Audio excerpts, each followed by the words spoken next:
بسم اللہ الرحمن الرحیم۔ الحمد للہ رب العالمین والصلاة والسلام علی اشرف الانبیاء والمرسلین۔ جی، نئی فصل شروع ہو رہی ہے۔ نماز اور طہارت کے بارے میں شک ہو جائے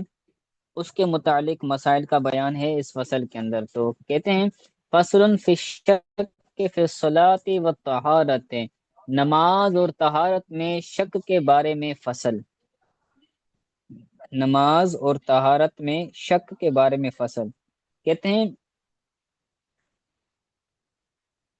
تبطل الصلاۃ بشک فی عدد رکعاتها اذا کان قبل اکمالها۔ تبطل الصلاۃ بشک فی عدد رکعاتها، نماز باطل ہو جاتی ہے اس کی رکعتوں کی تعداد میں شک کرنے کی وجہ سے۔ نماز کی رکعتوں کی تعداد میں شک کرنے کی وجہ سے نماز باطل ہو جاتی ہے، نماز ختم ہو جاتی ہے۔ کب؟ جب اذا کان قبل اکمالها، جب وہ شک نماز مکمل کرنے سے پہلے ہوں۔ جب شک نماز کی رکعتوں کی تعداد میں جو شک ہے، وہ شک نماز مکمل کرنے سے پہلے ہو تو وہ شک کرنے کی وجہ سے نماز باطل ہو جائے گی۔ اور یہ بندہ ایسا ہو کہ جس کو پہلی بار شک، یہ اس طرح کا شک ہوا ہو، کہتے ہیں وَهُوَ أَوَّلُ مَا أُرِيدَ لَهُ مِنَ الشَّكِّ، اور یہ بندہ ایسا ہو، یہ شرط ہے اس کے لیے، اس مسئلے کے لیے شرط ہے کہ وَهُوَ أَوَّلُ مَا أُرِيدَ لَهُ مِنَ الشَّكِّ، اور یہ وہ پہلا بندہ ہے، پہلا مرتبہ ہے کہ اس کو شک عارض ہوا ہے، اس کو شک لاحق ہوا ہے کہ نمازوں کے اندر اس کو شک پہلی بار ہو رہا ہے، تو اب شک ہونے کی وجہ سے اس کی نماز باطل ہو جائے گی۔ تو یہ جو ہے وہ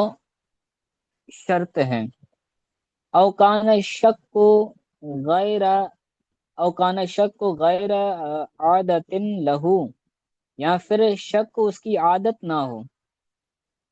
وہ جو بندہ جس کو ابھی شک واقع ہوا ہے نماز کے اندر، نماز کی تعداد کے اندر، کہ بھائی 3 رکعتیں پڑھی ہیں یا 4 رکعتیں پڑھی ہیں،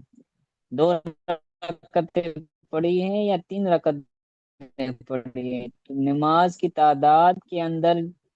اس کو جو شک واقع اوپر واقع نہ ہوتا ہو، کبھی کبھار، کبھی قسمتی کبھی ہو گیا شک، تو الگ بات ہے، اس کی عادت نہ ہو تو پھر کیا ہوگا؟ نماز باطل ہو جائے گی۔ ٹھیک ہے، آگے کہتے ہیں ولو شک کا بعد سلام ہی لا یعتبر، اگر اس کو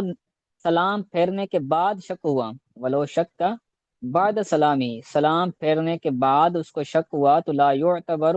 تو اس کا اعتبار نہیں کیا جائے گا، اس کی نماز کے لیے باطل ہونے کا قول نہیں کیا جائے گا، بلکہ اس کی نماز درست ہوگی۔ اللہ ان تیقن بالترک، مگر یہ کہ نماز چھوٹنے کا اس کو یقین ہو،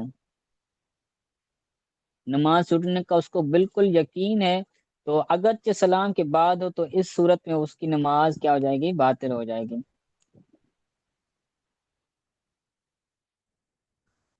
اب آگے کہتے ہیں وَإِن كَثُرَ الشَّكُّ عُمِلَ بِغَالِبِ الظَّنِّ، اب فی زمانہ لوگوں کو شک زیادہ ہوتا ہے، بار بار شک ہوتا رہتا ہے کہ میں نے اتنی رکعت نماز پڑھی یا اتنی رکعت نماز پڑھی، تو اس کے بارے میں کہتے ہیں کہ ان کا سورہ شک کو عمل بغالب ظن ہی،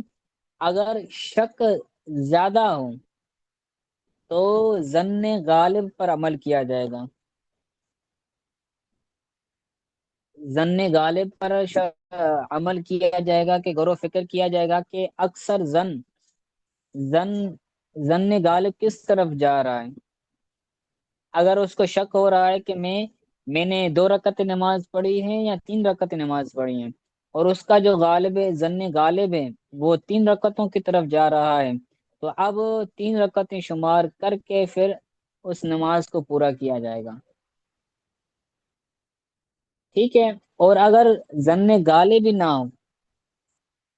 شک ہی شک ہو، کوئی ظن غالب بھی نہ بن رہا ہو، کہتے ہیں فَإِن لَمْ يُغَلِّبْ لَهُ ظَنٌّ أُخِذَ بِالْأَقَلِّ، اگر ظن غالب بھی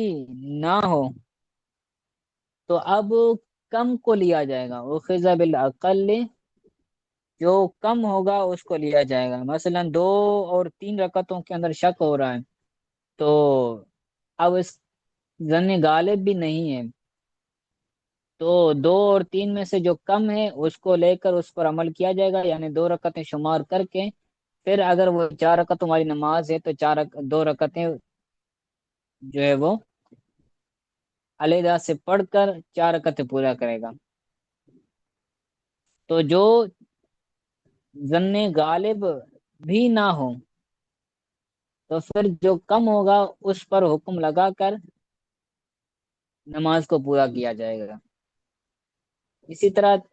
4 اور 3 رکعتوں میں شک ہے تو 3 رکعتوں کو لیا جائے گا اور اس پر عمل کیا جائے گا۔ اور کہتے ہیں کہ وقعد بعد کل رکعت ظنہا آخر صلاته، اور ہر رکعت کے بعد، قعدہ بعد کل رکعت، ہر اس رکعت کے بعد میں بیٹھے گا، قاعدہ کرے گا، ہر ہر اس رکعت کے بعد بیٹھے گا، قاعدہ کرے گا، ظنہا آخر صلاتی، کہ جس کو یہ آخری نماز کی آخری رکعت شمار کرتا ہے۔ مثلا 2 اور 3 رکعتوں میں اس کو شک ہو رہا تھا کہ 2 رکعتیں ہیں یا 3 رکعتیں، تو جو 2 رکعتیں ہم نے مانی کہ بھائی کم پر حکم لگایا جائے گا، تو 2 رکعتیں شمار کر کے پھر ہم دیکھیں گے کہ یہ جو جس کو یہ شمار کر رہا تھا، آخری رکعت شمار کر رہا تھا، سمجھ رہا تھا، تو اس رکعت کے بعد بھی یہ کیا کرے گا، قاعدہ کرے گا، اور بعد میں تشہد قاعدہ وغیرہ پڑھ کر پھر دوبارہ آخری رکعت جو آئے گی پھر قاعدہ کرے گا۔ تو جس کو یہ آخری رکعت شمار کرتا ہے تو ہر اس رکعت کے بعد قاعدہ کرے گا، قاعدہ یعنی بیٹھے گا اور اس کے اندر اور تشہد پڑھے گا، بس ٹھیک ہے۔ آج کے لیے یہ سبق کافی ہے۔ آج کے سبق